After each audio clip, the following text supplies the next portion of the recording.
And joining us to talk more about the situation at the southern border is Sheriff of Terrell County, Texas, Thaddeus Cleveland. It's always good to see you, Sheriff. Thanks for joining us. Howdy, Natasha. Glad to be with you tonight. And first, Sheriff, we just aired this interview with a man trying to take down the cartel sex trafficking ring, serving as a confidential informant for agencies. Your reaction to this story? You know, that's as I was listening to your interview there, that's the greatest asset we have to us is paid informants. Here in my area specifically, before I retired with the Border Patrol, we had intel agents that had sources of information in Mexico that helped us do our job better on this side. Meaning, you know, you can't really predict or know where activity is going to happen. You know, but through sources of info, paid informants, they're able to give us that intel ahead of time that makes us that much more successful. So when you delve into that sex trafficking and the sex slave trade, those are things that will continue to benefit those of us here in the United States on the law enforcement side. It's an incredible thing. And, you know, this specific confidential informant is unpaid, which I think is even more remarkable.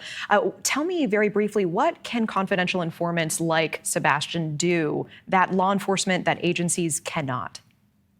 Yes, well, you know, they infiltrate the cartels a lot easier. Again, a lot of them are from the other side, if you will, from the Mexican side, and just have that ability, having grown up in some of those communities, to be able to just kind of blend in a little better than we would from this side. And we certainly have people that have infiltrated it and do that. But again, just having a source like that is invaluable, without a doubt. Appreciate that perspective. Let's talk about mass deportations, this major campaign promise from President-elect Trump.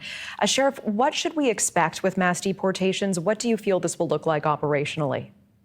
You know, Natasha, of course, we hear the left saying, you know, putting the fear out amongst people that it's going to be a huge sweeping operation. They're going to take everybody in their path. Couldn't be further from the truth. Look, there are too many people out there to go try to round up just everybody. Well, what we're going to do is focus on those that are criminal actors, those that have committed crimes, those that have prior ordered deportations, meaning they've gone before an immigration judge and they've been ordered deported. They were allowed to self-deport, but they haven't left. So we're going to see ICE ERO, which is their enforcement removal operations, putting together teams of other federal agents and then state and locals to go out there and combat and find these folks. But also state and locals will be able to provide information to the government of those that we have in our custody, determine if they're here illegally, and then turn them over to the proper authorities as well. So are you confident with the mass deportations that they will not be going after farm workers, say, or people who have been here for years peacefully, but undoubtedly are here illegally? Yes, ma'am. And I know that from my 26 years as a Border Patrol agent.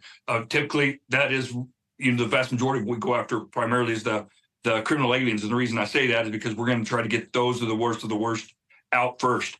And again, there's certain laws that prevent us from just going out into work locations and doing roundups and whatnot. But again, Tom Homan's made it very clear, the president's made it very clear that they're going to focus on those criminal aliens primarily. Your comment, as some blue states and cities are already saying that they will not have their local law enforcement help with deportations. You know, it would be nice if they did cooperate.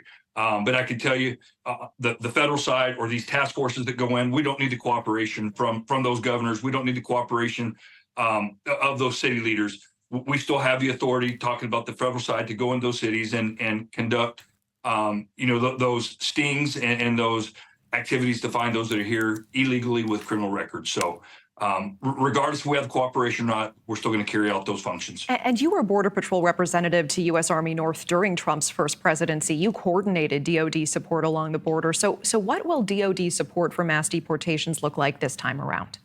Yes, ma'am, and I certainly did. And along the border, they provided a support role. They weren't in an enforcement role going out there and actually apprehending people. I see it being very similar, if not the exact same, on these efforts to catch criminal aliens. They will be there to drive buses once those people are apprehended, to transport them, to keep the detention centers running, to help out with that. And then lastly, we'll probably see some military flights repatriating people that are here legally to their countries of origin.